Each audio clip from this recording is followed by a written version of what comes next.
నీ కోసం మన జీవితం అంతా దేవునికి తెలుసు. నీ జీవితం, నా జీవితం, అందరి జీవితం ఆయనకి తెలుసు. కానీ మనం పాపము ఒప్పుకుంటే ఆయన క్షమించడానికి సిద్ధంగా ఉన్నాడంట.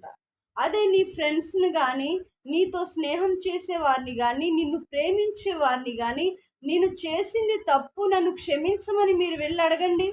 వాళ్ళు క్షమించకపోగా వారి నోటికొచ్చినట్లు మిమ్మల్ని చాలా దూషిస్తారు. మిమ్మల్ని చాలా తక్కువ చేసి మాట్లాడతారు. మీ వెనకాల, మీ ముందు కాదు, మీ గురించి అనేకులకు ఫలానా వ్యక్తి ఇలా చేశాడు, ఫలానా ఆమె ఈ తప్పు చేసిందంట అని అప్పుడు దాకా నీతో ప్రాణంగా ఉన్నవారే నీ గురించి ఏం చేస్తారు? పక్క వారికి, ఎదుటి వారికి, తెలిసిన వారికి, తెలియని వారికి అందరికీ చెప్తారు.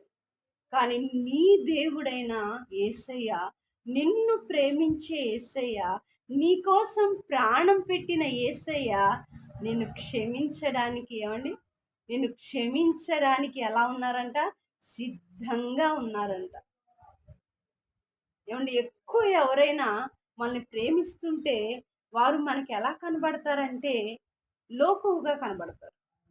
ఎక్కువ మనల్ని తల్లిదండ్రులు ప్రేమిస్తూ ఉంటారు.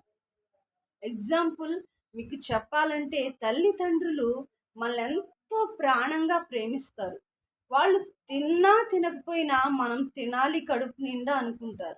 వారు సరైన వస్త్రాలు లేకపోయినా మనము మంచి ఖరీదైన వస్త్రాలు ధరించుకోవాలి అనుకుంటారు.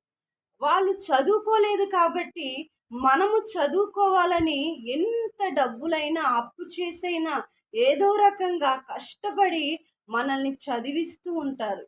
ఇంత చేసిన తల్లిదండ్రుల ప్రేమ మనకి ఎలా కనపడుతుంది? లోకువగా కనబడుతుంది. అవును కదా? ఎంతమంది ఉన్నారు తల్లిదండ్రులకి లోబడేవాళ్ళు?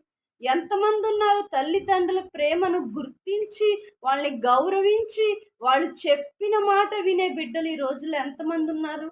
ఎంతో ప్రేమిస్తారు కాబట్టి తల్లిదండ్రులు ఎలా ఉన్నారు? లోకువైపోయారు ఈరోజు. అలాగే ఎక్కువ ప్రేమించిన వాళ్ళు లోకువైపోతారు. ఎన్ని చేసిన వాళ్ళు మనం గుర్తించలేం వాళ్ళ ప్రేమని. రేపు వాళ్ళ ప్రేమ దూరమైన రోజు అది మనం గుర్తిస్తాం. అప్పుడు గుర్తించిన ప్రయోజనం ఉంటుందా చెప్పండి? ఉండదు. అలాగే దేవుడు నిన్ను క్షమించడానికి ఈ ఆదివారము పూట నీతోనే పరిశుద్ధాత్మ దేవుడు మాట్లాడుతున్నాడు.